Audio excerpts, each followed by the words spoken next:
Newton's law of motion का lecture number 2 हम start करेंगे, जिसमें एपिसोड जो था हमारा टू बी कंटिन्यू पे अपन रुके थे। क्या चीज ध्यान में रखने के लिए, एक्स्ट्रा पॉइंट्स रिमाइंड, कहते हैं कि जब भी हम किसी क्वेश्चन को सॉल्व करेंगे इस चैप्टर में, तो वहां पर अपन को हर चीज का ध्यान देना पड़ेगा। और उसको ध्यान देने के लिए एक वर्ड आता है जिसका नाम क्या है, FBD, फ्री बॉडी डायग्राम। तब जाके ये चीजें क्लियर सी दिखती है। अभी तुम्हें ये बहुत जटिल कॉम्प्लेक्स जैसा दिख रहा होगा, इन्हें सिंपल बनाया जा सकता है क्या करके, फ्री बॉडी डायग्राम बना के। तो हमारा जो टॉपिक स्टार्ट होता है वो क्या लिखा है फ्री बॉडी, पानी पिलाओ, फ्री बॉडी डायग्राम। न्यू बोतल, गांधी जी का बर्थडे है ना आज तो। किसका बर्थडे? बापू का।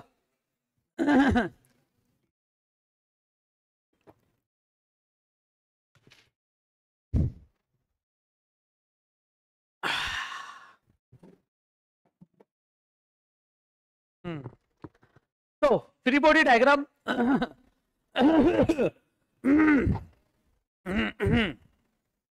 हे हे तारे गामा पादानी सा, हाँ सही है। तो फ्री बॉडी डायग्राम को समझने के लिए देखना, हमारे पास मान लेते हैं कि एक दीवार है और इस दीवार से लटका रखा है बच्चों मैंने एक मास, रस्सी बांध रखी इसको। तो ये मास नीचे गिर जाना चाहिए, बताओ क्यों? नीचे किस वजह से गिरेगा? ग्रेविटी की वजह से। तो नीचे क्या लग रही है इसके? वेट। देखा जाए वेट की वजह से इसे दीवार में भी घुस जाना चाहिए, लेकिन नहीं घुस रहा, बताओ क्यों? क्योंकि इससे अपन क्या मिल रहा है यहां पर?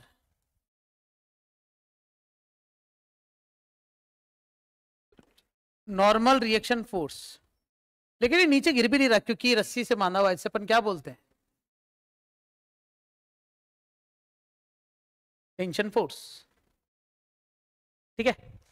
इस पूरी कहानी के अंदर मुझे जो समझाना है वो क्या है, न्यूटन्स थर्ड लॉ। ये कहता है कि अगर कोई ऑब्जेक्ट है m मास का, अगर वो जमीन पे पड़ा है तो उसे जमीन में गिर जाना चाहिए, क्योंकि वो धरती पे क्या है बच्चों? बोझ। बोझ बोझ। ये तो भोजनालय जैसा लग रहा है। ये सही है या ये सही है? बताओ कौन सा सही है? धरती पे बोझ, बोझ, बोझ, ये सही है। ये गलत है, ये गलत है। तो कहते हैं कि इसे जमीन में घुस जाना चाहिए, लेकिन नहीं घुस रहा क्योंकि धरती माँ उतना ही अमाउंट का उसको क्या देती थी? ये रिएक्शन फोर्स। इससे कहा जाता है बच्चों क्रिया, मतलब एक्शन। और इसे कहा जाता है बच्चों क्या? प्रतिक्रिया। इसे क्या कहते हैं? Reaction. Every action has their equal and opposite reaction. यहां लिख देता हूं मैं, every action has their equal and opposite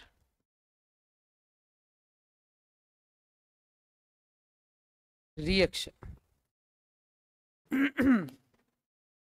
equal and opposite reaction कहने का मतलब होता है कि नीचे अगर इसने फोर्स लगाया इस डायरेक्शन में, तो ऊपर उसको ही क्या बोलेगा? इस फोर्स को क्या बोल दूंगा? W। तो ये जो N है ना, इसे अपन बोलते हैं नॉर्मल रिएक्शन फोर्स। इसलिए मैंने यहां पर यूज लिया ना ये नॉर्मल रिएक्शन फोर्स। ये हमेशा परपेंडिकुलर लगता है किसी भी सरफेस के। ऐसे भी लग गया, अगर ये जमीन पे पड़ी होती बॉल तो उसका नॉर्मल रिएक्शन फोर्स कहां लगता? Perpendicular to the upward direction में। अब एक्चुअली में क्या, जब अपने चैप्टर स्टार्ट किया तो उसमें अपन ने थ्योरेटिकल कुछ भी नहीं पढ़ा। तुमने नोटिस किया बच्चों?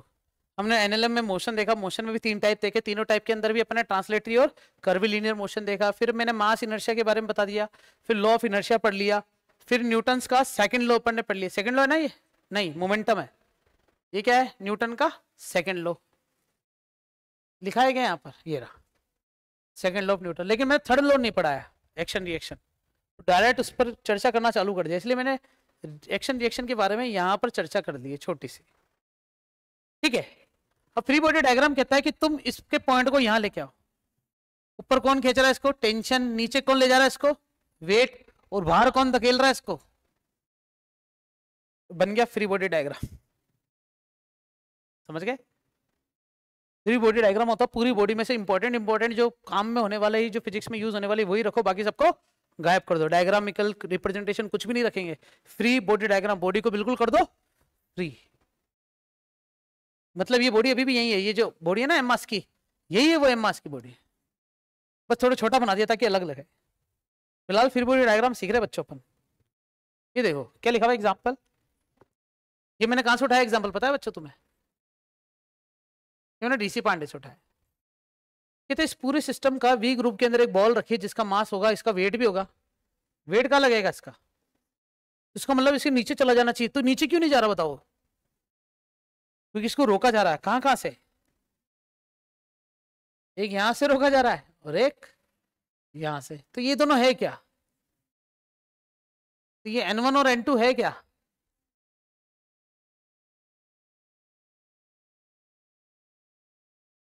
N1, N2 तो क्या बोलेंगे, नॉर्मल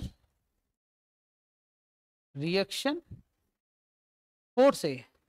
अगर ये नॉर्मल रिएक्शन फोर्स है तो मुझे बनाना पड़ेगा इसका फ्री बॉडी डायग्राम। देख रहा बच्चों नीचे कितना है, W इतना खतरनाक कैसे हो गया, W रिएक्शन फोर्स कहां लग रहा है इसका, इस डायरेक्शन में, कौन सा है, और इस डायरेक्शन में, समझ में आ गया, बन गया इसका फ्री बॉडी डायग्राम। कुछ लोग इसको ऐसे भी बना सकते हैं, नीचे क्या लग रहा है W, यहां से क्या मान दिया N1 और यहां से क्या बना दिया, किसी काम का नहीं है डायग्राम, यही डायग्राम काम आएगा आगे, बताऊंगा वो भी कैसे काम आएगा, फिलहाल कंसेप्ट समझा रहा हूं मैं तुम्हें। ये देखो क्या लिखा हुआ है, तीन बॉडी एक दूसरे के ऊपर पड़ी block, draw the free body diagram of all of this blocks. तो फ्री बॉडी डायग्राम करने के लिए क्या करूंगा मैं, एक ये वाला बॉक्स देख लो, एक ये वाला बॉक्स देख लो, एक वाला, तीनों दिख रहे हैं क्या, तीनों के क्या करना है बताओ, समझ गए,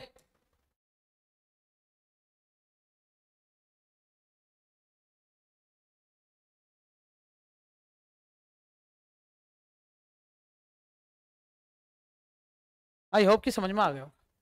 सबसे पहला काम, एक का कोई ना कोई मास होगा, उसको क्या नाम दे देता हूं, उसका वेट को क्या बोल देता हूं, उसका नॉर्मल रिएक्शन फोर्स को भी क्या बोलूंगा। अब मुझे बताओ ये जो B है इसका वेट कितना है, लेकिन B पर बच्चों W1 भी है, और B का नॉर्मल रिएक्शन फोर्स कितना है, C देखो C का वेट कितना है, लेकिन C पर W2 भी लग रहा है और C पर W1 भी लग रहा है, सही है कि नहीं है, और ऊपर क्या है नॉर्मल रिएक्शन फोर्स। अच्छा ये नॉर्मल रिएक्शन फोर्स कर क्या रहा है, ये एक्चुअली में इसे जमीन में जाने से रोक रहा है, समझ गए क्या C जमीन में जा रही है कि नहीं, इसका मतलब इसको रिएक्शन फोर्स मिल रहा है क्या, NC, इसलिए B C में घुस रहा है कि नहीं, क्योंकि इसके नॉर्मल रिएक्शन फोर्स मिल रहा है, क्या A B में घुस रहा है कि नहीं, क्योंकि इसे नॉर्मल रिएक्शन फोर्स मिल रहा है, यहां नॉर्मल रिएक्शन फोर्स की जरूरत ही नहीं है, फ्री सरफेस है। तो ये फ्री बॉडी डायग्राम बन गया तीनों का बच्चों, अलग अलग, तीनों का अलग अलग। और देखो काफी सारी चीजें तुम्हें ऐसे लगेगी कि चल क्या रहा है, लेकिन अभी तक कुछ भी स्टार्ट नहीं किया, जब स्टार्ट करूंगा ना तो ये चीजें वहां रिपीट होगी, तब तुम्हें याद आएगा कि हाँ फ्री बॉडी डायग्राम का मतलब ये होता है। मैं कभी भी फ्री बॉडी डायग्राम को सेपरेटली नहीं पढ़ाता था, सीधा बोलता था फ्री बॉडी डायग्राम बनाते हैं और क्वेश्चन स्टार्ट करते थे। इस बार पहले फ्री बॉडी डायग्राम बनाना सिखा रहा हूँ, है ना इसी, सही बात है ना। अगला एग्जाम्पल, इसका फ्री बॉडी डायग्राम बनाना है। कहते हैं कि एक दीवार है, ये छत है, सीलिंग से दोनों को रस्सी बांध रखी है, तो एक तो टेंशन इन दोनों के बीच में, एक टेंशन इन दोनों के बीच में, यहाँ T1 लिख दिया, यहाँ T2 लिख दिया, पता है क्यों, अलग अलग रस्सी पर अलग अलग टेंशन लगेगी। कुछ समझ में आया क्या? अलग अलग रस्सी पर अलग अलग टेंशन लगेगी, दोनों अलग अलग रस्सियां, रस्सी मतलब स्ट्रिंग। मुझे इसका फ्री बॉडी डायग्राम बताना बच्चों, तैयार हो सब जने? मुझे बताओ अगर ये रस्सी नहीं होती तो कहां जाता ये? अब इसका फ्री बॉडी डायग्राम देखो, ये पॉइंट है, नीचे कितने से जा रहा है, इधर टेंशन कितनी है, इधर टेंशन कितनी है। तुमने देखा मैंने टेंशन पे एरो 2 बना रखे हैं, बाद में बताऊंगा क्यों, ये बता दूं अभी। कहते हैं कि ये रस्सी इसको खींच रही है, नहीं रस्सी इस पॉइंट को भी तो खींच रही है नीचे, आजा। रस्सी में इतनी ताकत है कि, समझ गए क्या? दम कौन लगा रहा है? मैं, रस्सी का वो पॉइंट। इसलिए रस्सी में टेंशन दोनों डायरेक्शन में होती है, एक जिस पॉइंट से इसको बांधा है, एक जिस पॉइंट से इसको बांधा है, दोनों पॉइंट से ये इसको भी खींच रहा है, तो उसको क्या लग रहा है मैं नीचे जाऊंगा, तो ये बोल रहा है नहीं मत जा, सही है। और वो दीवार जो है उस रस्सी को जाने के लिए अनुमति नहीं दे रही, क्योंकि वो बंधा हुआ है। इसलिए टेंशन दोनों तरफ होती है। दोनों तरफ का मतलब होता है ये दीवार बोल रही है रस्सी को ऊपर आ, ये बोल रहा है नहीं नीचे आ, सही है। इधर भी देखो, ये ऑब्जेक्ट बोल रहा है कि इधर मेरे पास आ, लेकिन दीवार बोल रही नहीं इधर आ, इसलिए टेंशन बराबर है, इसलिए टूट नहीं रही। इसका मतलब अब समझ में आ गया। हम कह सकते हैं इस दीवार पे टोटल टेंशन कितनी, दैट इज T2। इसका मतलब ये दीवार का ये वाला पोर्शन बाहर आएगा किस वजह से, सीलिंग का पंखे का ये वाला पोर्शन टूट के बाहर आएगा किस वजह से, इवन टेंशन की वजह से। और ये ऑब्जेक्ट जो है इन दोनों को बांध के रखा हुआ है, ये बन गया इसका फ्री बॉडी डायग्राम। मुझे सिर्फ इसी का बनाना था बच्चों, इन दोनों का नहीं बनाना था, सही है। और देखो क्या लिखा हुआ है, तो पहले मैं तुम्हें इक्विलिब्रियम के बारे में छोटी मोटी जानकारी दे देता हूं। जैसे मान लो कि ये कौन है बच्चों,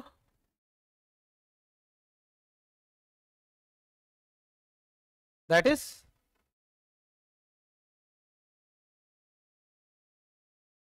कौन है ये, हार्दिक। तो ऐसा कैसे हो गया, तो स्पेलिंग ही चेंज हो गई। अब सही है, हार्दिक खड़ा है, तो एकदम से हार्दिक को किसी ने खींचना स्टार्ट कर दिया। एक जना यहां से फोर्स लगा रहा है, एक जना यहां से फोर्स लगा रहा है, फिर भी हार्दिक कहीं नहीं जा रहा। इसका मतलब नेट फोर्स कितना है, इसका मतलब F1 माइनस F2 दोनों कितना है, इसका मतलब F1 बराबर क्या है, दोनों तरफ से लगने वाला फोर्स क्या है, सेम है। क्या तुम मानते हो कि हार्दिक धरती पे बोझ है, हार्दिक मानते हो? तो ये हार्दिक है, ये धरती मेरी माँ है, और धरती पे बोझ है, बोझ मतलब W इज इक्वल टू, धरती पे बोझ होने की वजह से भी या इसे अपन क्या बोल सकते हैं, हार्दिक धरती पे फोर्स लगा रहा है कितने न्यूटन का, 54 न्यूटन का ये फोर्स लगा रहा है। इतने न्यूटन के फोर्स से तो इसे जमीन में घुस जाना चाहिए, लेकिन जमीन इसको उतने ही अमाउंट का क्या देती है, नॉर्मल। क्या तुम्हें लगता है हार्दिक नीचे जा रहा है, क्या तुम्हें लगता है हार्दिक ऊपर जा रहा है? चलो बताओ, हार्दिक को अगर ऊपर जाना है तो क्या करना पड़ेगा, खड़े खड़े कूद सकता है क्या हार्दिक? आजा कूद के दिखा, कूद के दिखा, खड़े खड़े कूदना, इधर आ एक बार, घुटने नहीं मोड़ने, खड़े खड़े कूदना है ऐसे, बिल्कुल नहीं कूद सकते। क्यों? तुम्हें अगर अपने हाइट लेवल से थोड़ा ऊपर आना है तो तुम्हें एक्शन ज्यादा करनी पड़ेगी, तभी तो रिएक्शन मिलेगी। तुम्हें धरती का बोझ बढ़ाना पड़ेगा, तब required amount of normal reaction force बढ़ेगा, इसलिए तुम्हें जंप करने के लिए एक फोर्स अमाउंट मिलेगा, सही बात, अमाउंट ऑफ फोर्स मिलेगा। बिना घुटने मोड़े अपन कूद सकते हैं, जवाब है नहीं। तो घुटना मोड़ना उद्देश्य नहीं है, तुम्हें नॉर्मल तुम्हारा एक्शन बढ़ाना था जिससे तुम्हें रिएक्शन मिले और तुम कूद पाओ, सही बात है कि नहीं। इवन बड़ी से बड़ी छलांग लगाने के लिए भी बहुत पीछे जाना पड़ता है, सही है ना। इंदु बिंदम बही मुखम, तुमने देखा होगा ना बाहुबली में, राजकुमारी को 3 तीर चलाने सिखाता है एक साथ वो बाहुबली, वो बोलता ना ये राजकुमारी इंदु बिंदुम बही मुखम, 3 तीर उठा के ऐसे मार दे सबको, जैसे 2 तो उसकी बालियों से जा रहा होता है, एक विलन पे, तो चलो ठीक है। मेरा कहने का मतलब ये है, सुनो, हार्दिक पर डांस क्यों कर रहा है ये, चलो नाचने दो। हार्दिक पर जो धरती पर बोझ है उतना ही अमाउंट का नॉर्मल रिएक्शन फोर्स है, तो क्या तुम n बराबर mg नहीं बोल सकते? क्योंकि एक्शन रिएक्शन के हिसाब से जितने अमाउंट का तुम एक्शन करते हो उतने अमाउंट का रिएक्शन मिलता है। इसी पूरे सिस्टम को क्या बोला जाता है बच्चों? इक्विलिब्रियम। क्या बोलते हैं? हम धरती पे बोझ है ना, तो इक्विलिब्रियम में है नॉर्मल रिएक्शन फोर्स। यही तुम मिट्टी या दलदल में चले जाओ, तुम इक्विलिब्रियम में रही रहोगे। मिट्टी में तुम्हारे पैर धसेंगे, दलदल में तुम्हारे पैर धसेंगे। ऊंट के पांव गद्दीदार होते हैं ताकि उसके पैर मिट्टी में धसे नहीं, नीचे से थोड़े चौड़े होते हैं। लेकिन हाथी के पैर चले जाएंगे, बताओ ऐसा क्यों? क्योंकि हाथी का पैर होता है ऐसा। सही है क्या? सही तो बनाया। और ऊंट का पैर होता है ऐसा, ठीक है? तो ऊंट के पैर जो है ना, टोटल अमाउंट ऑफ फोर्स वो डिस्ट्रीब्यूट होता है सब जगह से। यहां तो टोटल फोर्स ही टोटल फोर्स हो रहा है। सही है। हाथी और ऊंट का पैरों का जो सरफेस एरिया है, क्रॉस सेक्शन एरिया सेम होने के बावजूद भी हाथी का पैर जल्दी चला जाएगा पैर मिट्टी के अंदर, जबकि ऊंट का नहीं जाएगा, क्योंकि ऊंट का फोर्स डिस्ट्रीब्यूट हो जाता है। बर्फ वाले इलाके में भी ऐसा होता है। स्केटिंग देखी होगी तुमने, स्केट बोर्ड पे चल रहे हैं बर्फ में, क्या कहते हैं उसे? हाँ, स्कीडिंग, स्कीड। मैंने तो ये नाम सुना है। सुना है क्या तुमने? किस किसने सुना है नाम?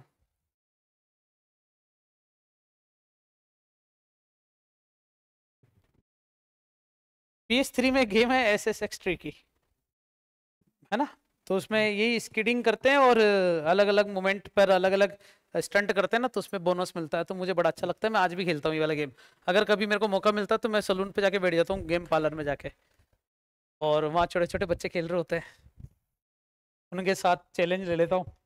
और मजा आता है जब वो मुझे मारते हैं, फिर मैं उनको मारता हूँ, ऐसे चक्कर के। चलो ठीक है, नॉर्मल ये मैं तुम्हें इक्विलिब्रियम के बारे में समझा रहा हूँ। एक जन मुझे यहाँ से खींच रहा है, एक जन मुझे यहाँ से खींच रहा है, मैं कहीं नहीं जाऊँ तो मेरा पास लगने वाला नेट फोर्स जो है सेम है, 0 है, और दोनों तरफ का फोर्स सेम है, इसे बोलते हैं इक्विलिब्रियम। इक्विलिब्रियम में कितने टाइप के होते हैं वो देखते हैं। पहले तो इक्विलिब्रियम समझ में आ गया। स्टेटमेंट नहीं बोल रहा बच्चों, मैं तुम्हें जो भी मैंने बोला सब लिखा हुआ है, स्टेटमेंट नहीं समझा रहा। एग्जाम्पल देखो क्या लिखा हुआ है, resolve the weight of 10 newton, 10 newton का वेट है, इसको रिजोल्व करना है। Which are parallel and the perpendicular to the shape of the incline, है ना? तो तुम्हें ये WT की वैल्यू बतानी है, किसकी बतानी है? W पैरेलल की। तो तुम्हें याद होना चाहिए जहां एंगल बनता है वहां, और जहां नहीं बनता वहां। सही है क्या बच्चों? ये 30 और ये भी 30 रहेगा। सुनो कैसे, ये है नीचे 10, ये एंगल कितना है? 30, काम हो गया। एक इधर टूटेगा और एक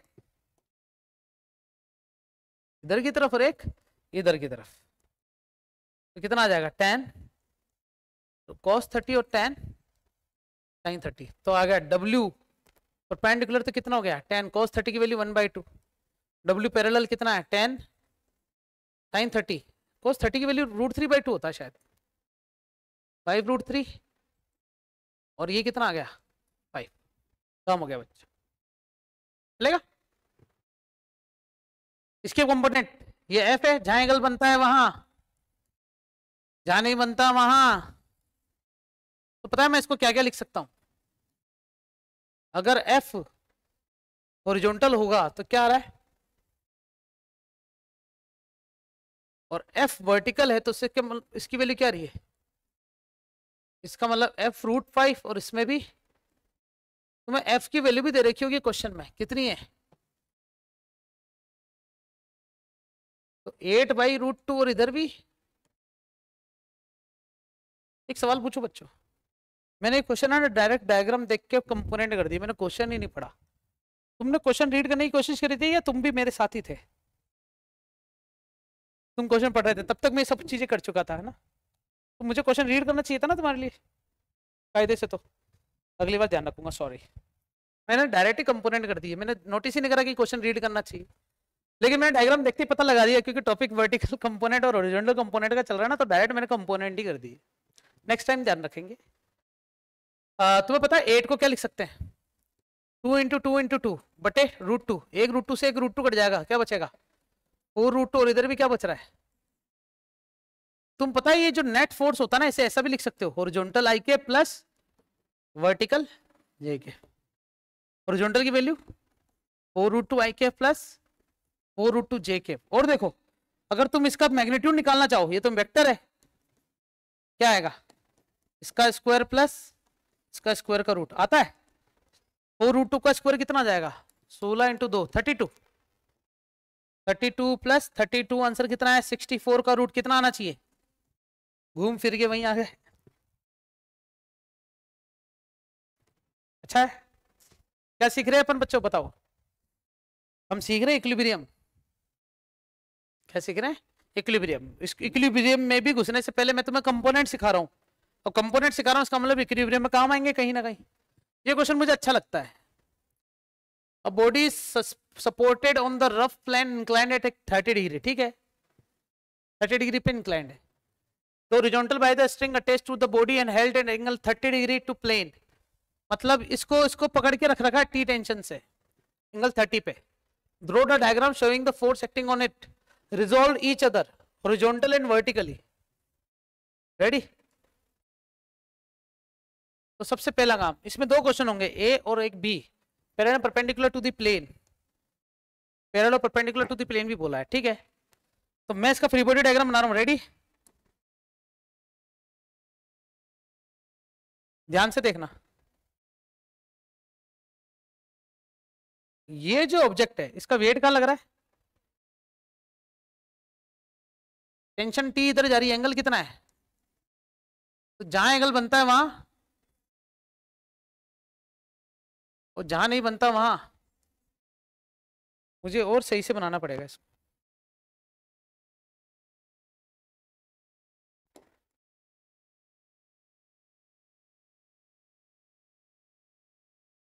सही जैसा दिखना भी तो चाहिए ना, है ना। अब ठीक है, यहीं पे बनाते हैं, देखते जा रहा। नीचे कितना है फ्री बॉडी डायग्राम W, ऊपर कितना है नॉर्मल रिएक्शन फोर्स, ये क्या है F, फोर्स फॉर फ्रिक्शन है या इंक्लाइंड है, F दे रखा तो चलने तो कोई बात नहीं है, लेकिन एक टेंशन फोर्स है T, इसको क्या बोल दूंगा मैं, इसके कंपोनेंट भी देखो कितने बढ़िया तरीके से कर रहा हूं, वो देखना तुम। तो एक इधर हो जाएगा और एक इधर, कितना हो जाएगा ये T cos 30 और T sin 30। क्या तुम कह सकते हो कि ये एंगल 30 है, तो ये कितना हो जाएगा बताओ, 30 तो ये 60 हो जाएगा, ये 60 तो पता है ये कितना हो जाएगा। अब ये 30 है तो इसका मतलब ये भी कितना है, डायग्राम देख लो। अब बताओ यहां पर भी एंगल बनाओ, जहां एंगल बनता है वहां, और जहां नहीं बनता वहां। सारे कंपोनेंट हो चुके बच्चों, ढंग से देखना। एक ऐसे हो गया और एक ऐसे। ऊपर कितने कितने जा रहे हैं, एन भी जा रहा है और क्या जा रहा है T sin 30 जा रहा है। इधर कौन कौन जा रहा है T cos 30, बस। नीचे कौन कौन जा रहा है W sin 30, इधर कौन जा रहा है W cos 30। हो गए क्या सारे। लेकिन तुमने देखा ये जो है इसे बोलते हैं पैरेलल टू दी प्लेन, है ना, और इसे अपन क्या बोलते हैं परपेंडिकुलर टू दी प्लेन है। इसका मतलब अपन ने जो है कंपोनेंट जो करे ना वो इसके पहले कर दिए, parallel and perpendicular to the plane. लेकिन अब मुझे जो करने थे वो किसके करने थे, हॉरिजॉन्टल और वर्टिकल। इसका मतलब मुझे कंपोनेंट करने इसके ऐसे, हॉरिजॉन्टल और वर्टिकल। रेडी रहना बच्चों, कैसे होते हैं इसके कंपोनेंट ये बताता हूं भी, देखना। सबसे पहला काम, क्या ये प्लेन 30 डिग्री पे रह गया खुद ऐसा, मैंने पॉइंट ले लिया, जिसमें से ये कौन है W, ये कौन है नॉर्मल रिएक्शन फोर्स, दिख रहा है क्या ऐसे जा रहा है, और उसमें भी थोड़ा और टेढ़ा करो तो इधर से कौन जा रहा है टेंशन, कितने डिग्री पर, कुछ समझ में आ रहा है। मैंने ना ये प्लस यहां से लिया, आई होप कि तुम्हें समझ में आ गया होगा। अब बताओ ये कौन है, एफ, ये 30 तो ये भी कितना हो जाएगा। अब कंपोनेंट देखते जाना, मजा आ जाएगा तुम्हें। ये टी का कंपोनेंट पूरा एंगल कितना लग रहा है, तो जहां एंगल बनता है वहां, और जहां नहीं बनता वहां। याद रखना, अगर टी बाहर जा रहा है तो दोनों एरो बाहर जाएंगे, अगर टी अंदर आता तो दोनों एरो। एफ जहां एंगल बनता है वहां, जहां नहीं बनता वहां।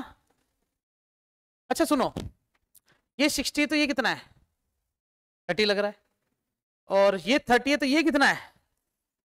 वापस देखो, जहां एंगल बनता है कॉस, और जहां नहीं बनता वहां साइन।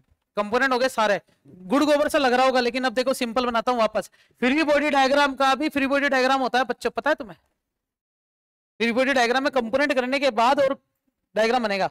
जो जो ऊपर फोर्स लग रहे हैं वो तुम देख के बताओ क्या क्या लग रहा है, बताओ ऊपर कौन कौन से लग रहे हैं, बोलते जाओ। एक तो लग रहा है बच्चों टी साइन 60, और क्या लग रहा है एन साइन 60। वाओ, और कुछ लग रहा है क्या, नहीं। नीचे वेट लग रहा है, और क्या लग रहा है,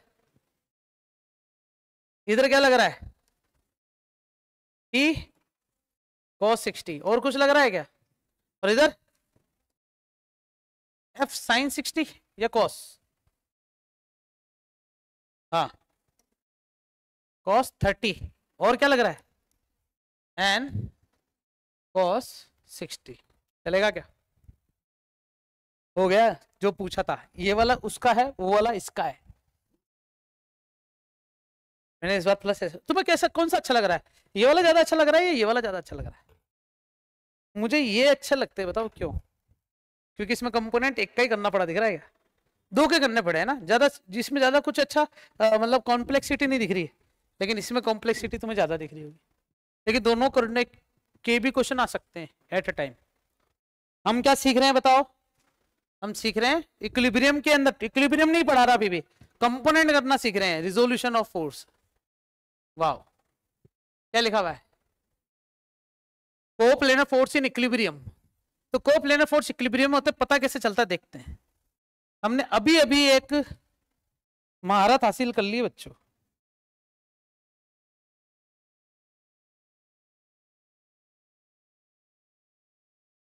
इसको मैंने करा कॉपी,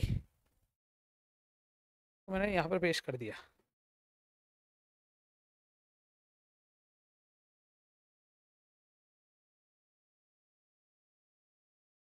ठीक है बच्चों, लेकिन अच्छा नहीं लग रहा है तो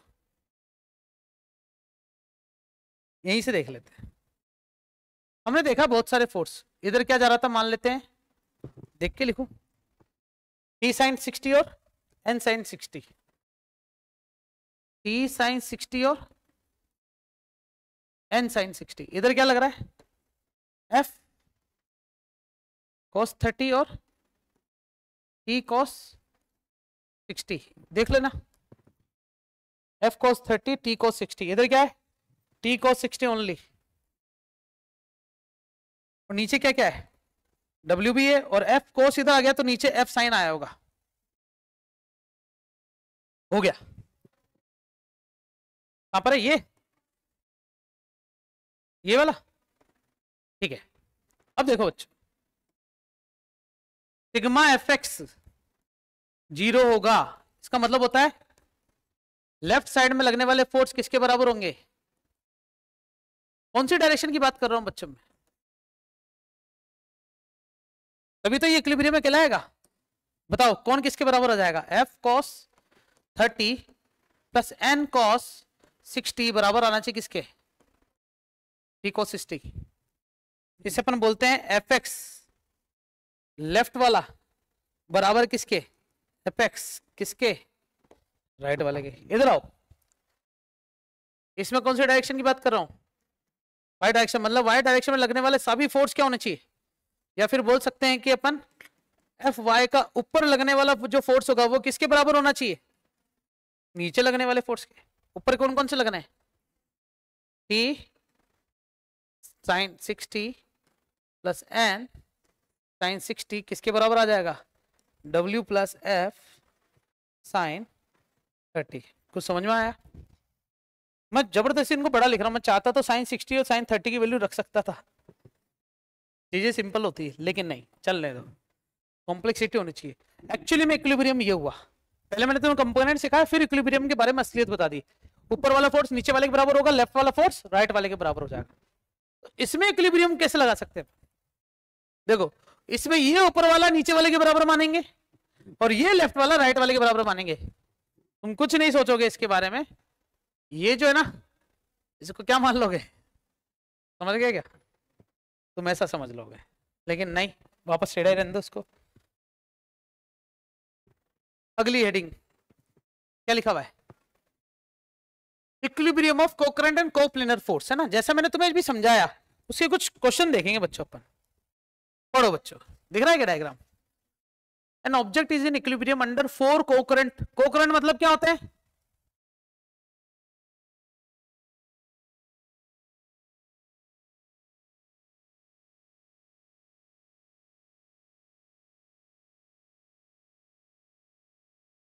क्या लिखा है मैंने?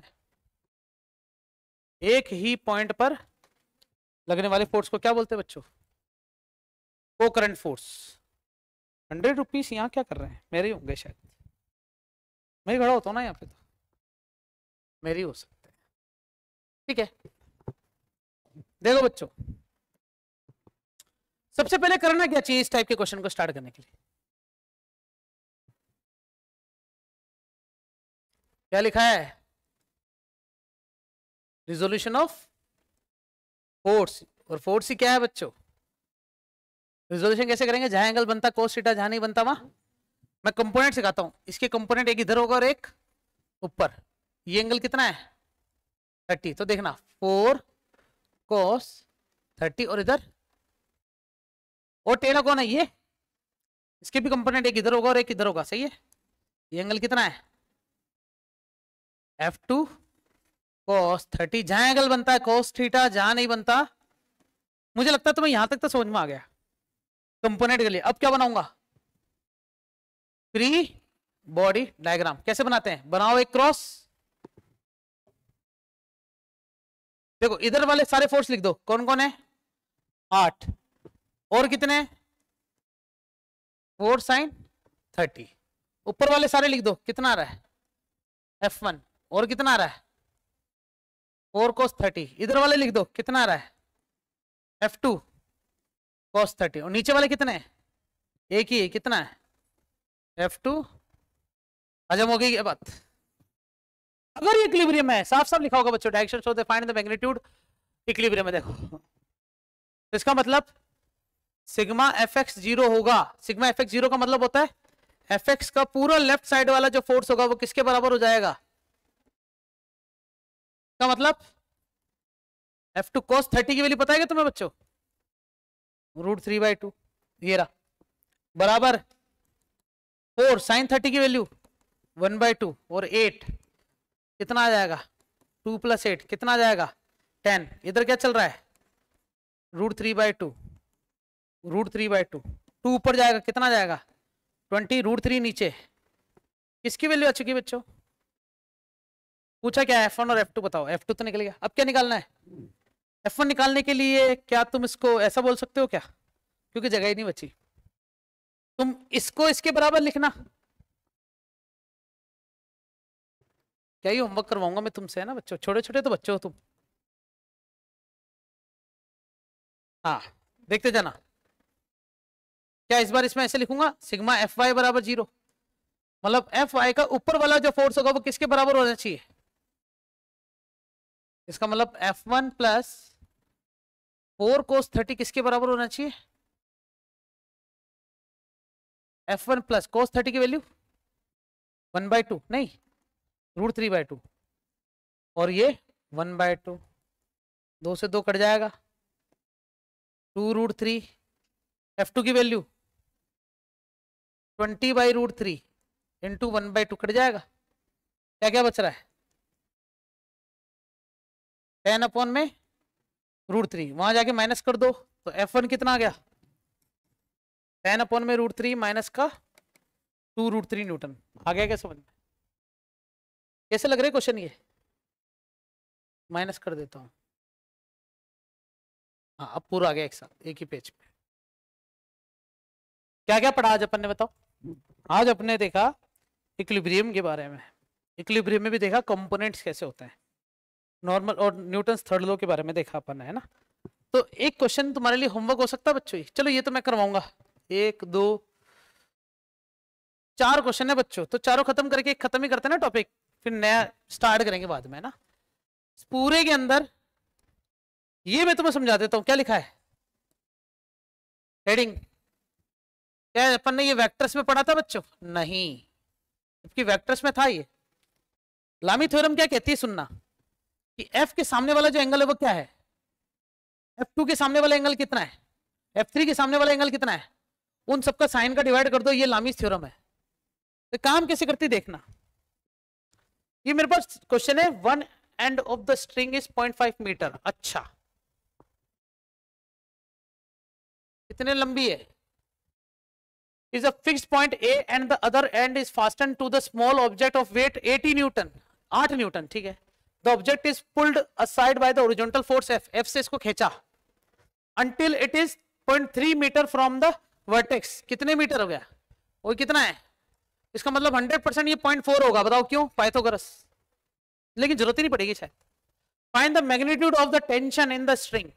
अगर मैं इसका बनाऊं बच्चों क्या, तो ढंग से देखना, पहले क्या बना देता हूं, एक प्लस, नहीं प्लस नहीं बनाता हूं ना, चलो बना ही देते हैं। इधर कौन सा फोर्स लग रहा है,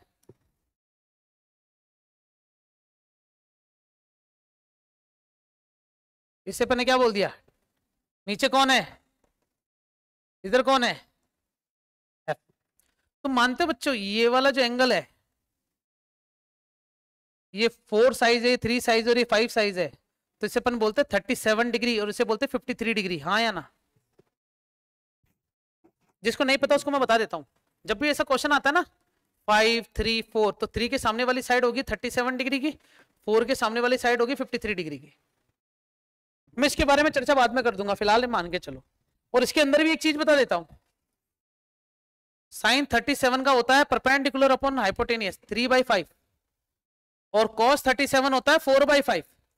और तुम बता दो cos 37 ही होता है sin 53 और sin 37 होता है cos 53, क्योंकि sin 90 minus theta cos theta, cos 90 minus theta sin theta. समझ गए क्या, ये कुछ हुआ। अब आओ इधर, अगर ढंग से देखा जाए तो इसके कंपोनेंट बड़े सिंपल हो जाएंगे, क्योंकि एक ही है। क्या आ जाएगा कंपोनेंट इसका, t cos 53 और इधर क्या आ जाएगा t sin 53। तो t sin 53 किसके बराबर आ जाएगा, 8 के, और t cos 53 किसके बराबर आ जाएगा, f के। तो क्वेश्चन सिंपल नहीं हो सकता, t sin, अब मैं वो फॉर्मूला नहीं लिख रहा हूं ना बच्चों, सीधा आंसर लिख रहा हूं। अब sin 53 की वैल्यू कितनी है, 4/5, 4 दूनी 8, 2 पंजे 10, तो टेंशन कितना आ रहा है बच्चों, ये तो मैंने कौन सा फॉर्मूला लगा दिया, सिग्मा Fy0 इक्विलिब्रियम की वजह से। इसमें कौन सा लगाऊंगा, सिग्मा Fx0। इसका मतलब t cos 53 की वैल्यू किसके बराबर कर दूंगा, cos 53 की वैल्यू कितनी है 3/5, 3/5 इज इक्वल टू चल रहा है f, t की वैल्यू कितनी है ये 10 इंटू 3/5 दूनी 10, 2 तिया 6, f की वैल्यू कितनी आ गई 6 न्यूटन। सही है, अच्छा ये वाला क्वेश्चन, लेकिन इसमें अपन ये वाला कंसेप्ट तो लगाया नहीं, लगाऊं, देखना। अरे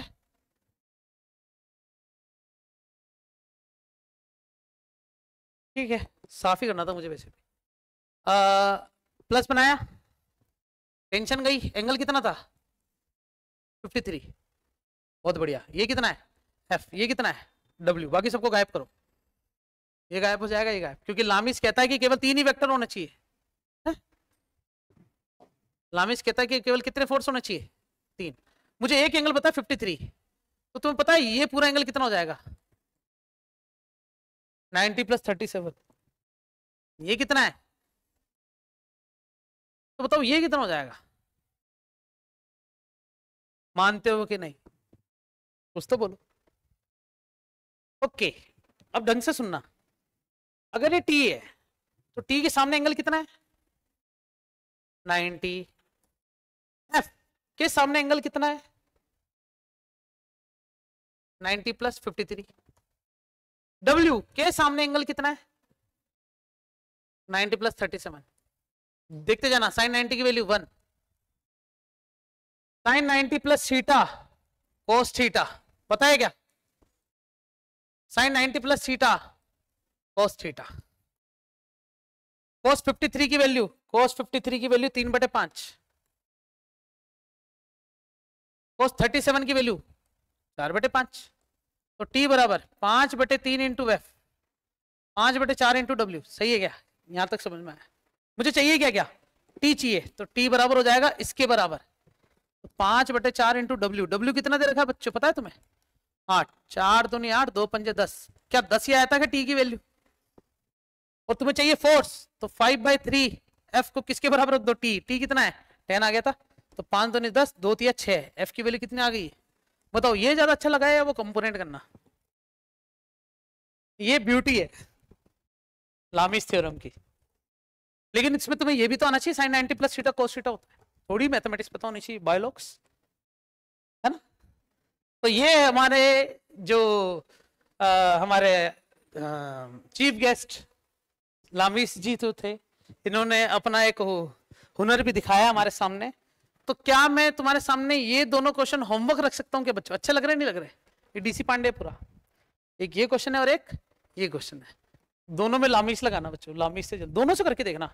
आंसर अगर दोनों का सेम आ रहा है इसका मतलब तुम्हें दोनों से करना आ गया है, क्योंकि आंसर मैच भी तो होना चाहिए दोनों से, अपना भी तो मैच हुआ। तो अच्छा लगा आज का सेशन हमारा। हमने सिर्फ और सिर्फ एनएलएम अब स्टार्ट किया है। सच में मैंने बहुत सारे बेसिक्स तुम्हें पढ़ा दिए हैं। नए सेशन को मिस बिल्कुल मत करना। जो छुट्टी कर रहे हो उनको बता देना कि क्लास में बैठना बहुत जरूरी है, क्योंकि नया सेशन बहुत ही इंटरेस्टिंग होने वाला है, बिकॉज हम टाइप्स ऑफ फोर्स के अंदर घुसने वाले हैं। थैंक यू सो मच बच्चों, बाय बाय।